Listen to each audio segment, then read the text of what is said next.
We just really appreciate you taking the time to join us this evening. I'm Delegate Tony Wilt, represent the 34th House District, and joined this evening by Delegate Pence. He's a little bit further north, the 33rd House District, and Delegate Runyon, just a little bit to the south of the 34th in the 35th. And so what we wanted to do is take an opportunity to talk about a very important topic that I'm sure you've all heard about. It's been in the news, pretty widespread. It's about the redistricting attempt that's going on here in the state of Virginia. And the bottom line is, it's the controlling party, the Democrat Party, has put forth an attempt to redraw the congressional lines here in the state of Virginia. And it's going to take a constitutional change to do that, much like we had not too many years ago. And in that, when we did it just several years ago, that was a bipartisan effort, and it passed through all of us citizens that went and voted for it about 2-1. And so it was very popular. And so, they're wanting to do that, draw it back to totally making it a political process. And to do that, there's been an election day set based on the way the legislation fell this year. It was a pretty rushed process. And so the election day is April the 21st. And early voting starts this Friday, believe it or not. And so it's very important that we have this conversation, that what's going on, and we can act accordingly. And so that's the kind of layout this evening is. I want to give you a little background of where we've come from, what the process was previously, and then Delegates Runyon and Pence will delve in with different things pertaining to the maps. What do they look like? I'm sure you've heard about some of the court proceedings that have been introduced, and where those are at, what those mean. And then also, what do we do going forward to address this? And so following that, we're hoping to go, don't want to go real long, but after we finish sharing, want to open it up for questions, for you to be able to provide questions. And you should see at the bottom of your screen a little button or a place to click on to be able to provide opportunity to answer, for you to ask a question.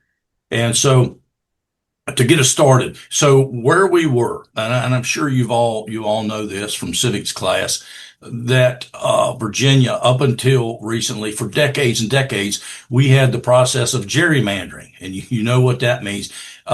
Predominantly, it was the elected officials, the politicians, drawing the maps to satisfy the politicians, to draw districts that favored them to keep getting them elected.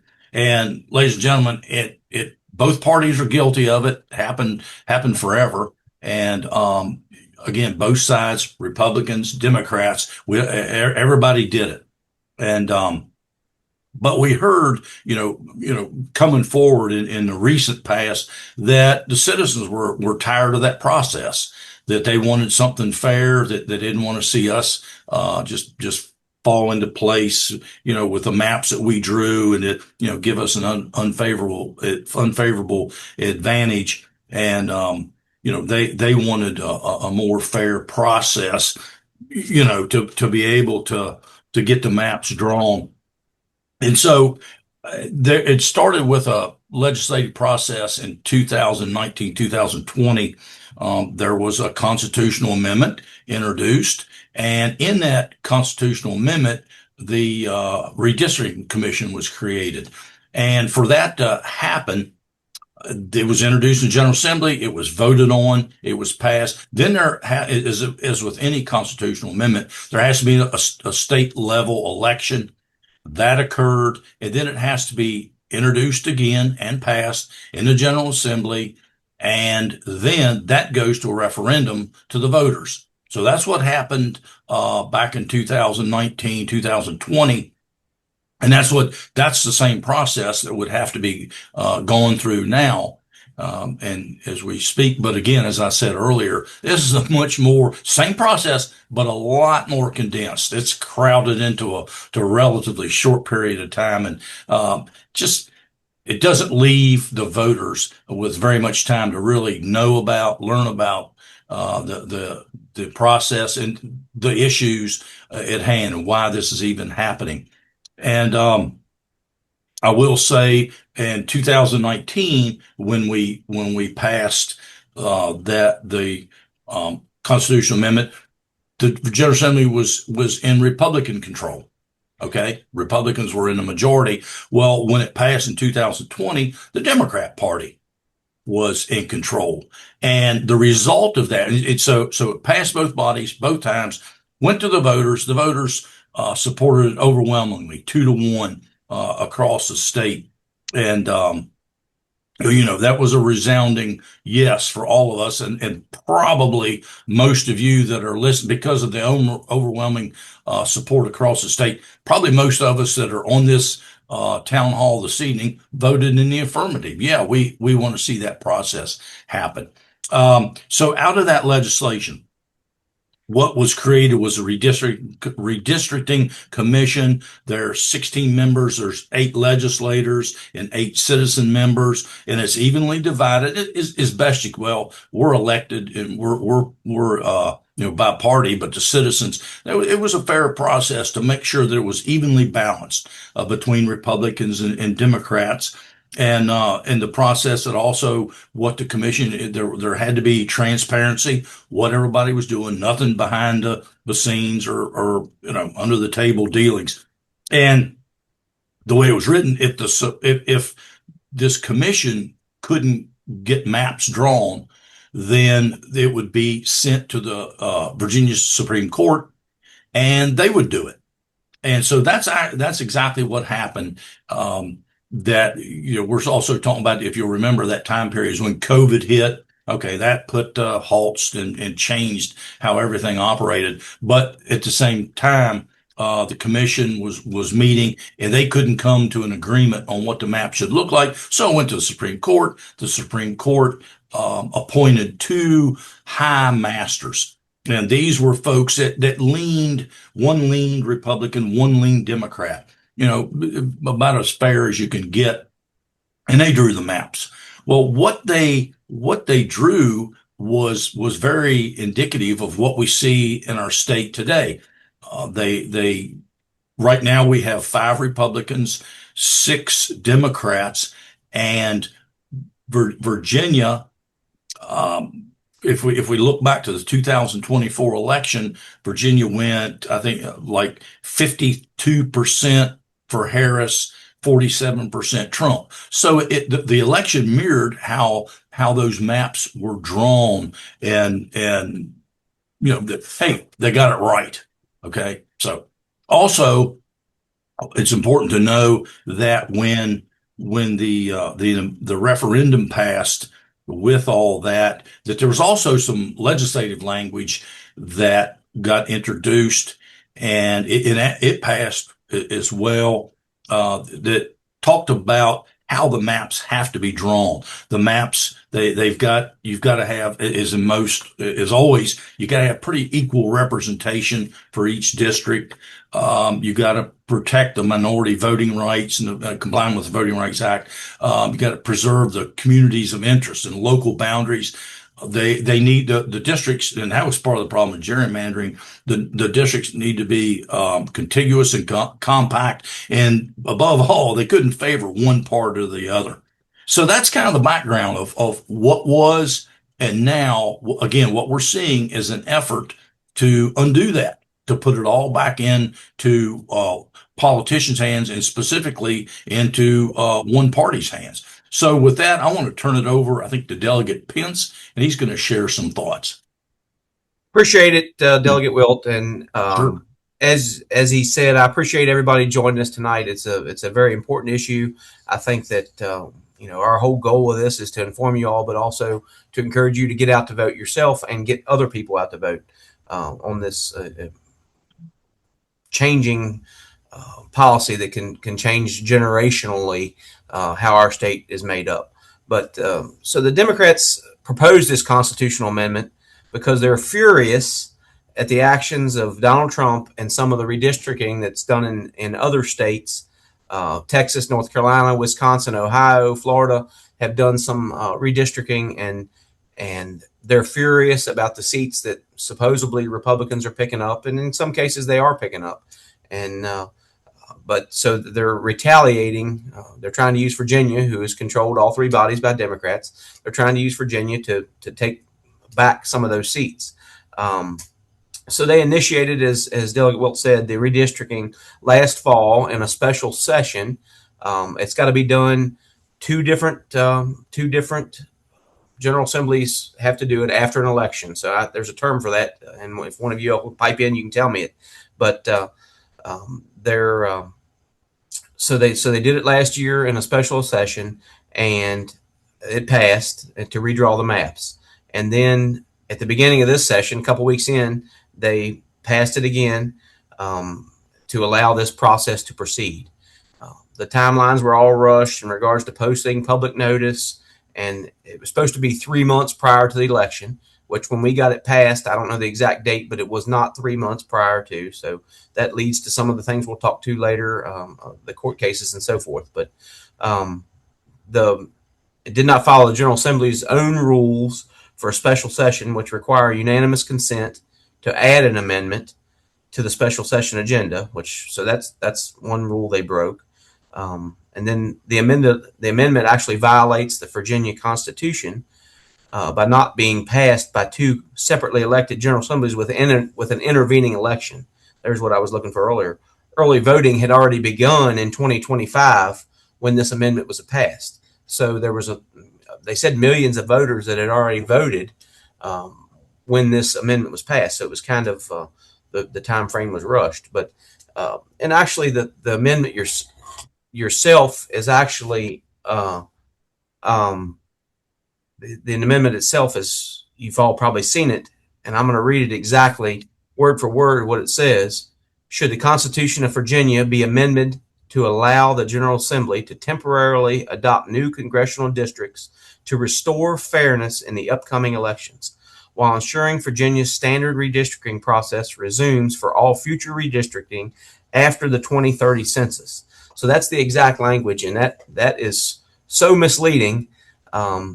It makes me want to vote yes if you read it and don't think about it. But it's, that's how we got to where we are, and I think that it's the language is subjective at best, and it seems like that when you have to change so many laws to be allowed to do something, it maybe is a good sign that you shouldn't be doing it. But I think next, Delegate Runyon is going to talk about the proposed maps that they have, and I'm sure you all have seen them too, but he will hopefully be able to show you them as well. So, Delegate Runyon. Thank you, Delegate Pence. I really do appreciate that. Great job. I wanted to add a couple of things on here. I was making some notes that I thought you did a really nice job, but there's a couple of areas that I thought were really important to me. And let me introduce myself first. I'm Delegate Chris Runyon, where I'm privileged to represent the 35th House District, which is all of Highland, all of Bath, most of Augusta County, the western and northern portion, and southern Rockingham.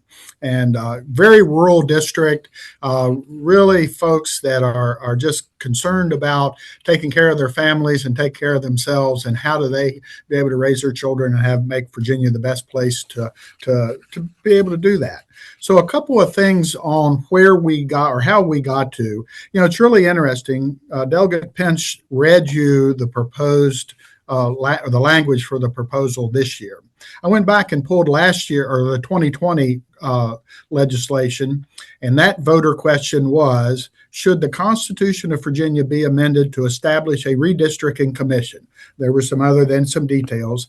That is responsible for drawing the congressional and state legislative districts that will subsequently be voted on by the General Assembly. Look at the two.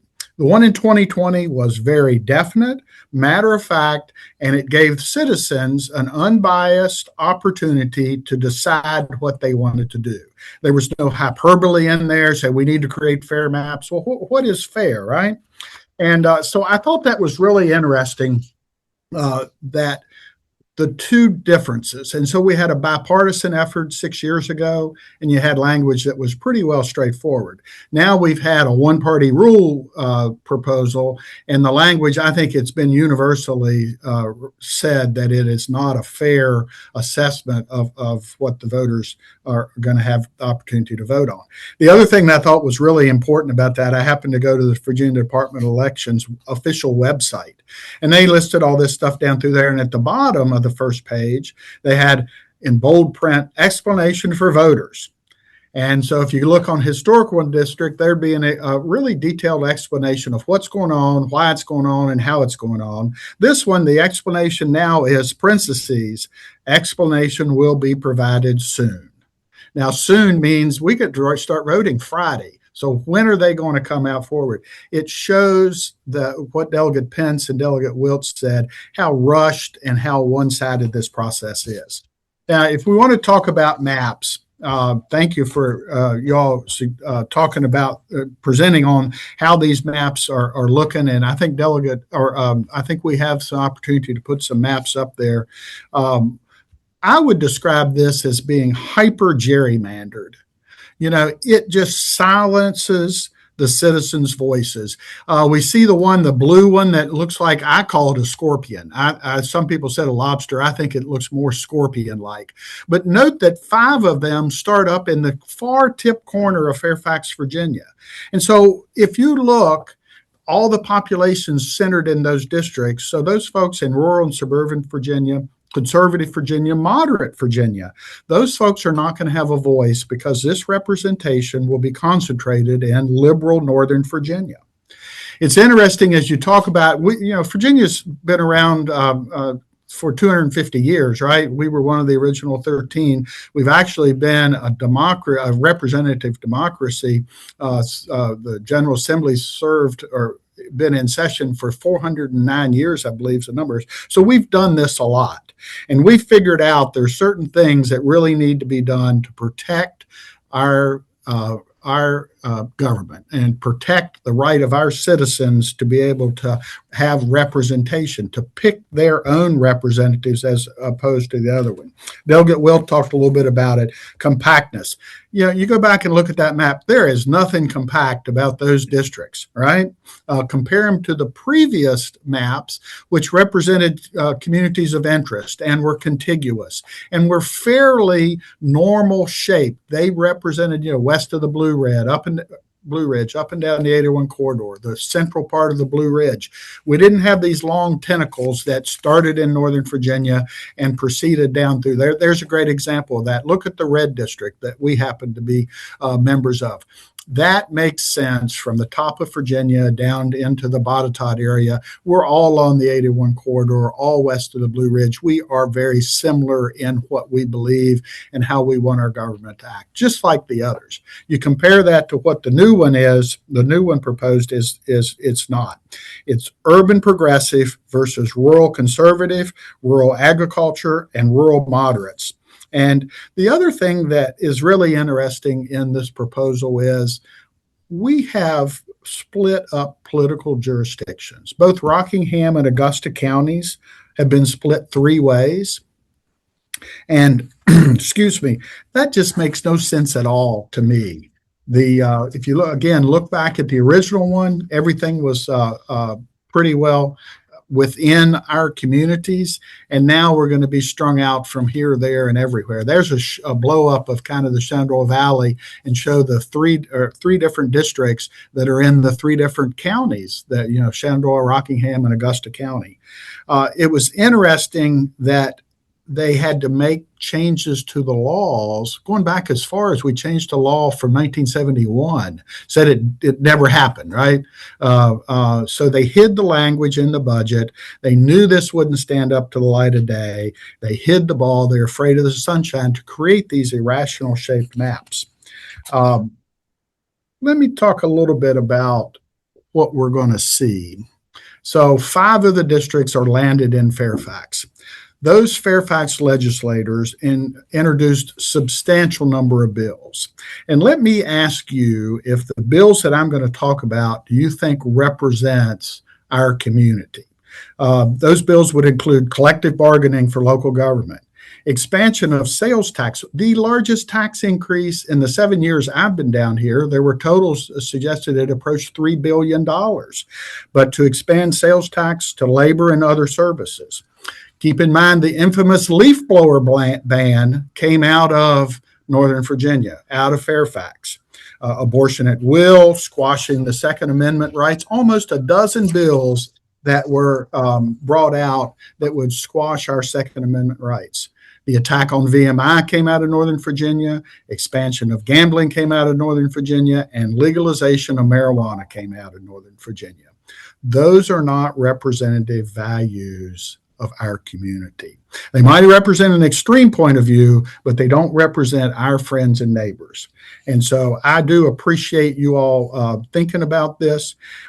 One of the things that I think is really interesting to note, a recent Christopher Newport University poll shows that 2/3 of Virginians prefer legislative districts being drawn without favoring one political party over the other.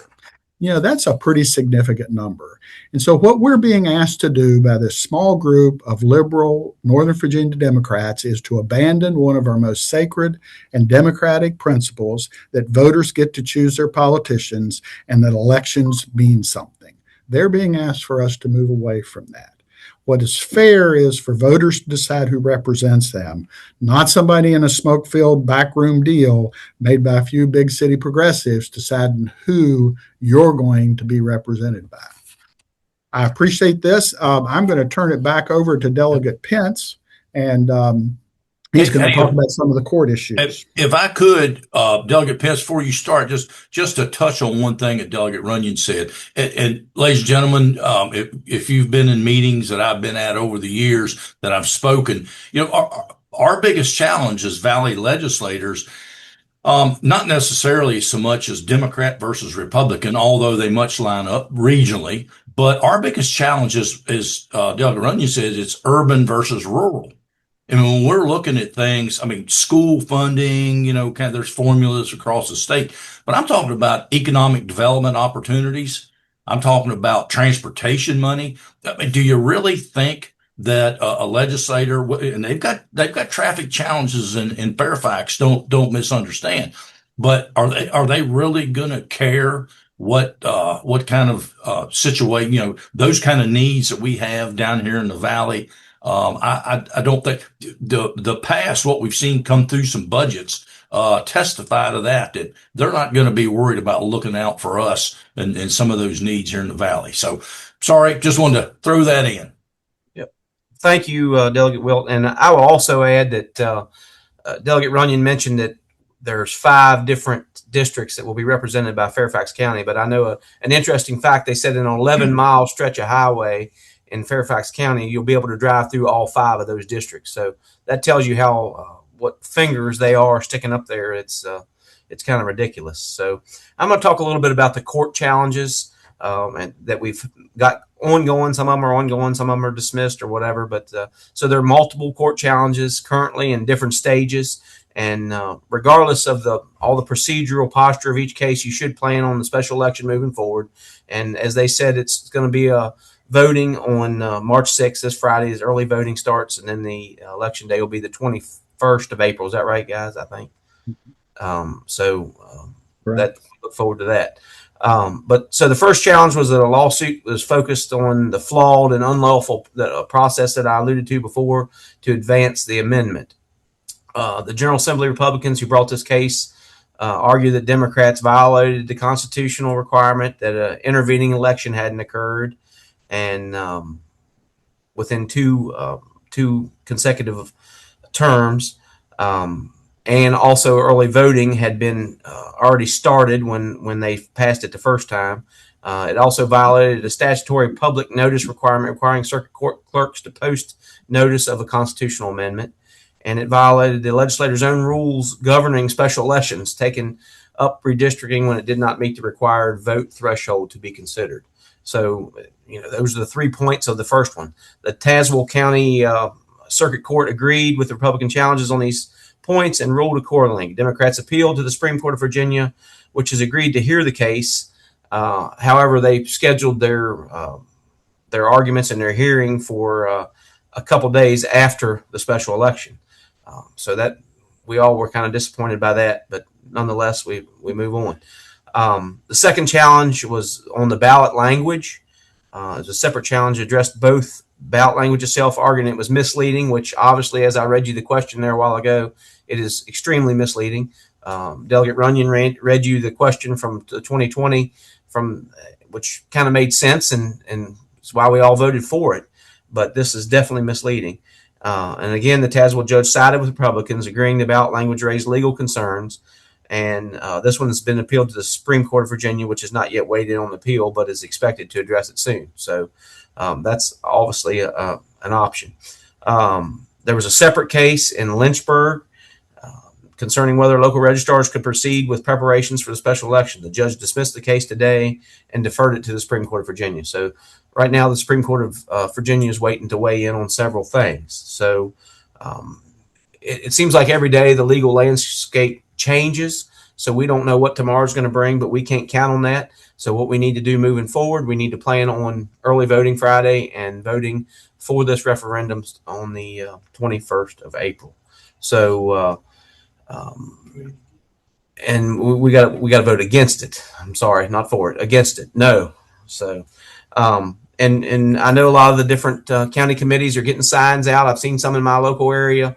That's going to be a big push, I assume, coming forward. We've got to get the word out to our base, and we got to get our base out better to vote than we did in the last election, because quite frankly, this might be the last time the rural voice will matter if we don't get this put down. So, and I know Delegate Runyon, you have a lot more details with the upcoming special election. So I do. Thank you.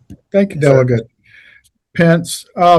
Some of the research that I read, there was an election expert, and I don't recall his name, but he was a university professor here at one of the schools in the Commonwealth, and he commented that if this pushes forward, there'll be a significant number of folks disenfranchised in the Commonwealth for up to 2 decades.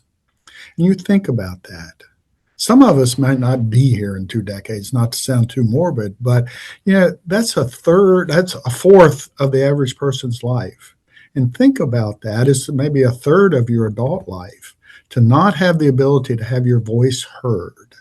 And so that's why this is the most important election that you're going to see here this year. And a couple of things that you ought to keep in mind: if you're not registered to vote or you need to update your registration, you must do that by April 14th. And it's interesting, as I go out and I talk to people, the number of folks that have said, well, I'm not registered to vote. And they have various reasons. But to be frank about it, those are not good reasons. You need to participate in the running operation of your state. It is yours. It is not to be turned over to those folks that just happen to get up and go to a ballot box and you not. If you're going to apply for an absentee ballot, go by April 20th, and it'll be mailed to you. Your request must be turned into your local registrar's office by 5 p.m. on the 20th. Absentee ballots can be dropped off at the government center drop boxes, in our case, in all the 4 jurisdictions I represent.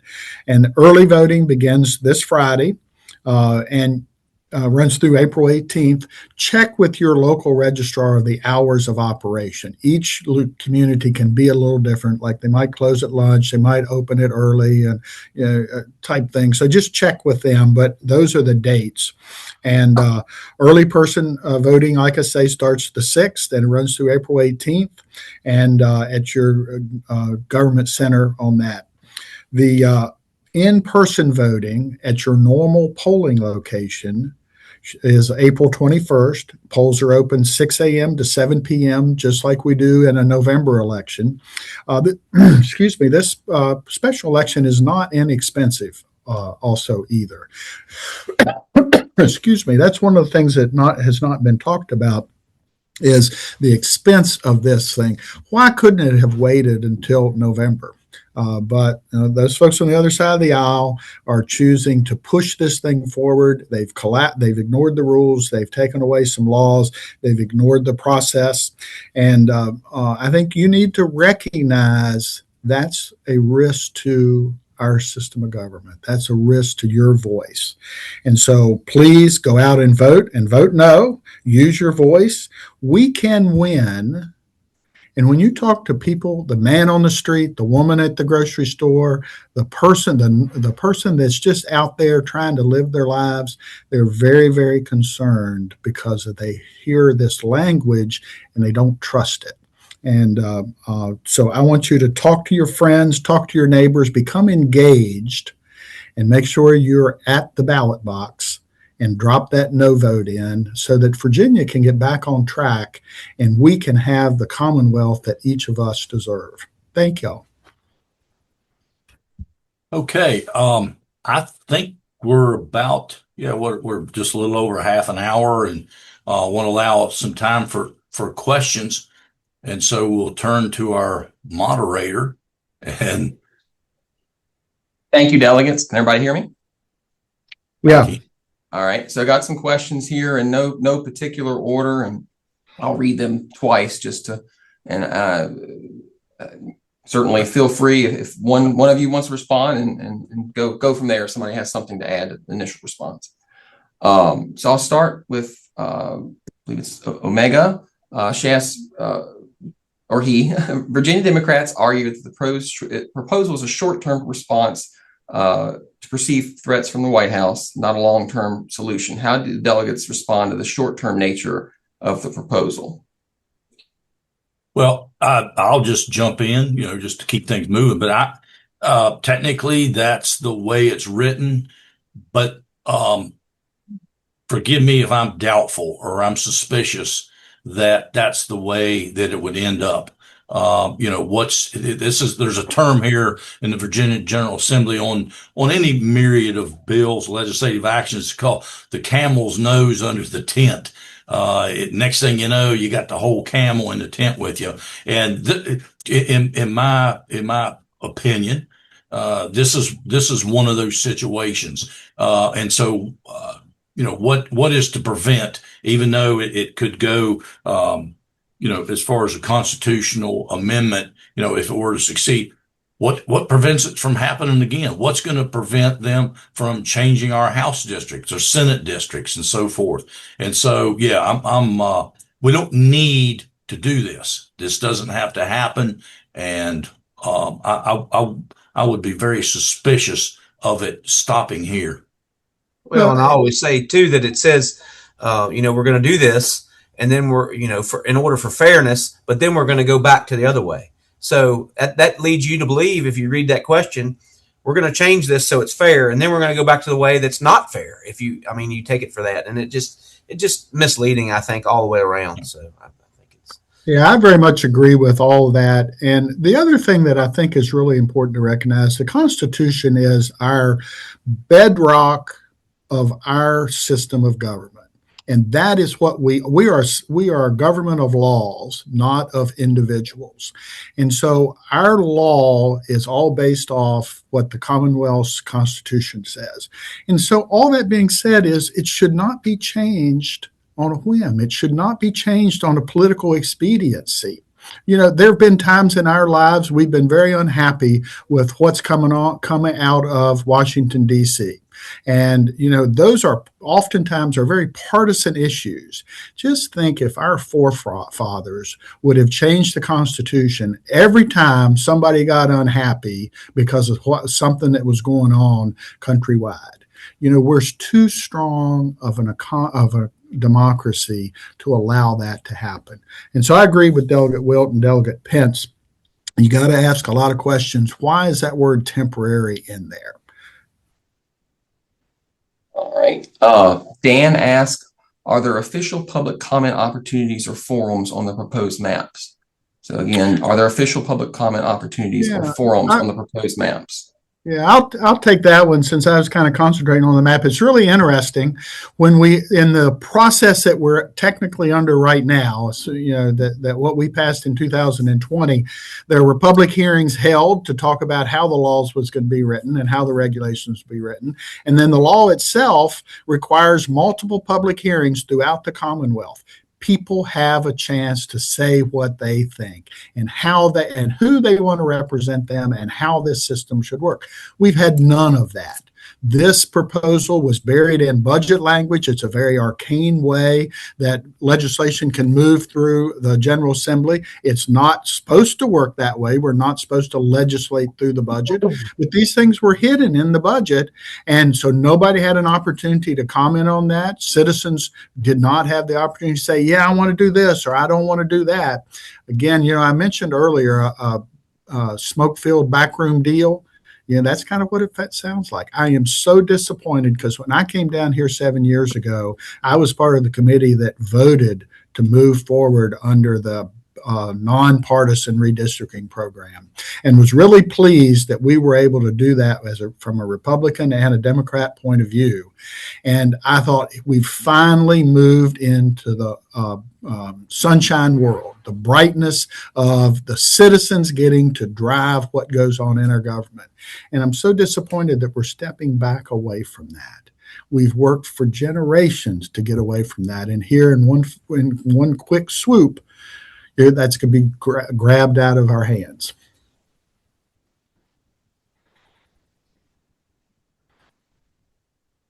Okay. Ray asked, I've seen a lot of ads saying you must vote for this if you want fair maps. Why are these maps fairer than what we have now? And I think you've touched on that, but for maybe those that join late or just missed that portion, just to discuss that again, why are these maps fair or not than what we have now? Well, I'll start if it's okay, guys. The bottom line is that they're not fair, for all the reasons we covered.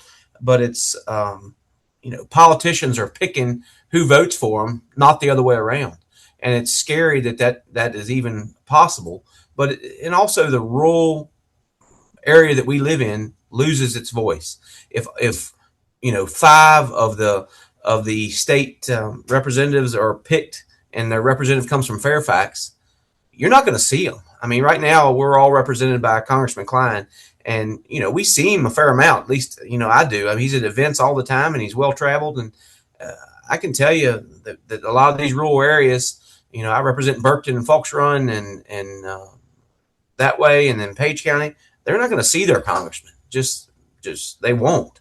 And the Democrats' only justification is that some states have done it, so we need to. And I go back to the golden rule. You should do unto others as you want them to do to you. And that's certainly not what's happening right now. So, guys, you all feel free to add to it. I think you pretty well covered it there.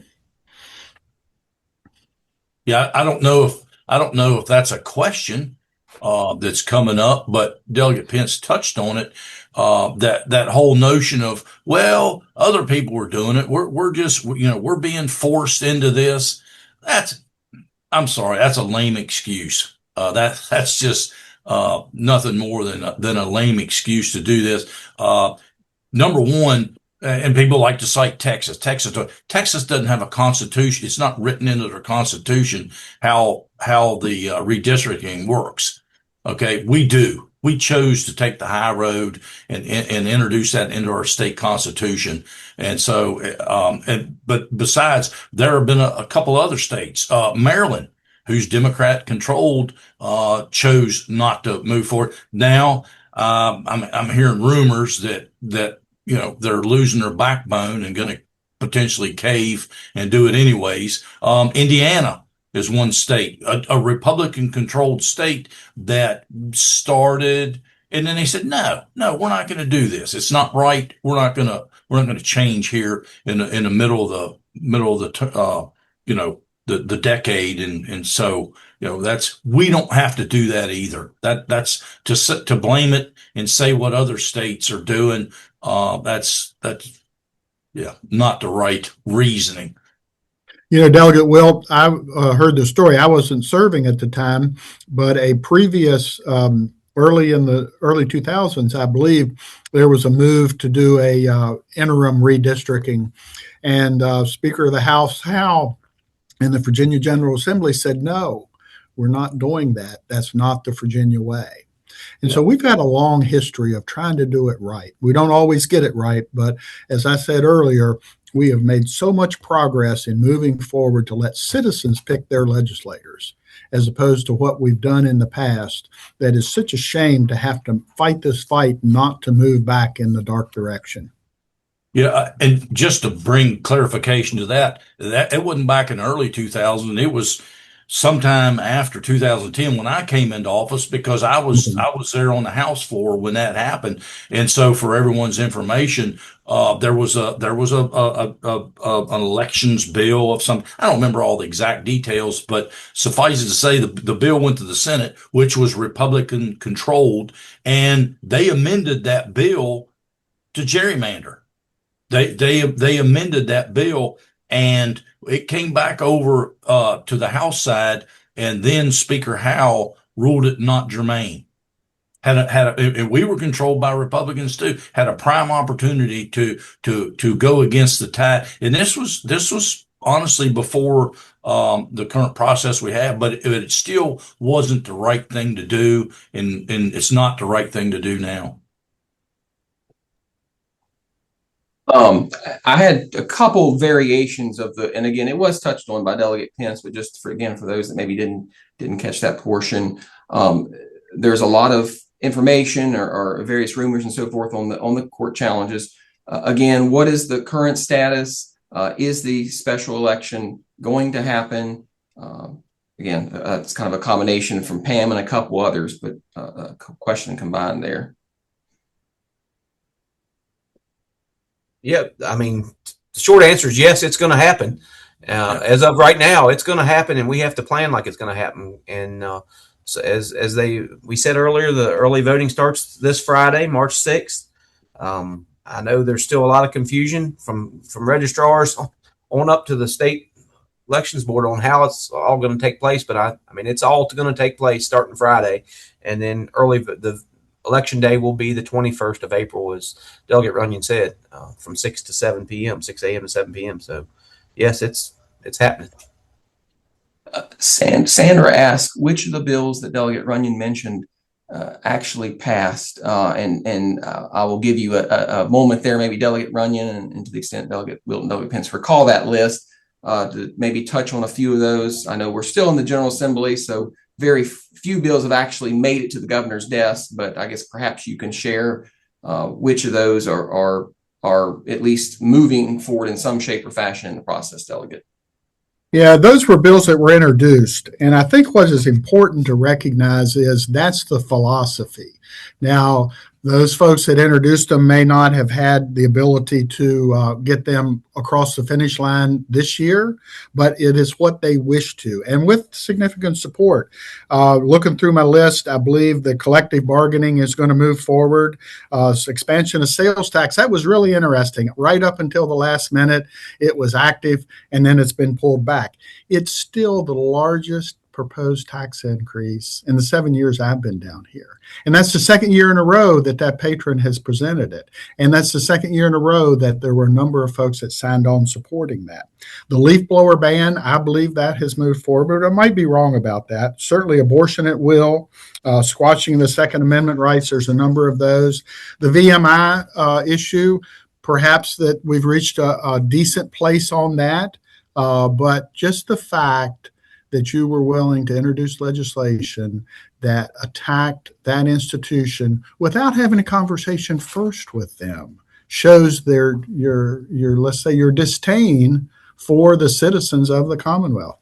Gambling is going to expand, and certainly legal marijuana is going to expand. So a number of those are. And my point is, whether they've passed or not, they don't represent the folks that I have breakfast with, or the folks that I go to church with, or the folks that I sit down and have a conversation with, regardless of which side of the aisle you're on. Those are not representative of what I like to say the Valley values. And that's the part that most concerns me, is that with the way these maps are drawn, someone that does not share our common view, our common goal of improving the lives of all citizens in the Commonwealth will be making those kind of decisions. It's interesting, and please, everyone, forgive me, just kind of taken aback there by the, naming the exact bills and so forth. But there is one I just can't remember which one it was. Maybe you guys remember, but it has a delayed enactment until after the next House election. Okay, so they're going to pass this thing now, and it's a very egregious bill, but it's not going to take place until after you vote for us again or vote for everybody for the full House elections, and then it'll take effect. I mean, come on, that's if that's not telling, nothing is. And for everyone, I will be happy. Just contact our office. I will be happy to go back and look that bill up. Unless Delegates Runyon or Pence remember which one it was, but we'll find it. We'll find it for you. Yeah, I remember the issue, the delayed enactment, but I don't remember which bill it was. And Right. you know, but we're happy to help as well on that. All right, so maybe time for one, maybe two more questions, depending on how long we go here. But Dan asked, how can citizens make their voice heard before the April 21st special election? Vote early, and I think also talk to your friends and neighbors. Put up signs, write letters to the editor, but an informed citizenry makes for good government. And you've got, regardless of where you are on this issue, you've got to admit that the chicanery and the obfuscation and just the wording of the legislation is not going to win an open and transparent government award this year. And so keep that in mind. Figure out what people are after, and then look at and study it. And then talk to your friends and neighbors and make sure that you're eligible, that you're eligible to vote, and all your friends and your neighbors and your family that are legal to vote. Well, I'll say that some folks here say that you need to be able to explain anything you do in a Walmart checkout line. So I'd encourage you all to educate yourselves and be able to explain to your friends and neighbors that you see, hey, this is what's happening, and be able to do it in 30 seconds, 45 seconds, that this is what's happening. This is why you need to vote no, and just be able to do it very concisely and just word of mouth, social media, so forth and so on. Yeah, I'd echo the thoughts on social media. That seems to be a prime, method these days of getting something out. And so I would certainly suggest that. I know people were calling me saying, "Well, I'm seeing these TV ads. They're promoting this fairness and so forth." Ladies and gentlemen, bottom line, I'm going to be honest with you. The Republican Party, we don't have a bottomless pit of money that the Democrat Party does. I mean, that's and they're ginning that thing up to as much as it can, just like the previous elections. And this is no different. I'm sorry. That's the way it's going to take us. It's going to take grassroots, boots on the ground effort to get this thwarted. Well, Delegate, that you basically just answered it. The question I was going to ask was, I think there was two different questions of the variety of we're seeing some particularly TV ads to support this, but have not seen anything yet, against it. Where will there be those efforts? I believe I'm aware that generally that is the intent, but I think you hit the nail on the head. We just need to often word of mouth is certainly effective. I would assume you would echo that, and so we need to just as individuals make our voices heard. Would you? Absolutely. Yeah. That's the key. And as Delegate Pence said earlier, don't assume, don't be confused by all these lawsuits. It may happen, man. It's just disappointing to me that the Supreme Court kicked the can down the road and didn't make a ruling on something what is basically so simple, and it just continues to add confusion to the process. So don't wait on a court case. Don't, be talking and get folks out to vote. So with that, I want to thank everybody for participating this evening, logging on. If you've got further questions, comments, feel free to send them to all of us. And, again, just thank you for your time, and we're going to call a close to it, and everyone have a great evening. Delegate, I would say there was a question, just a housekeeping, that somebody asked if we could share the current and proposed maps. Happy to do that. We'll try to send that to those who signed up. The image, the graphic.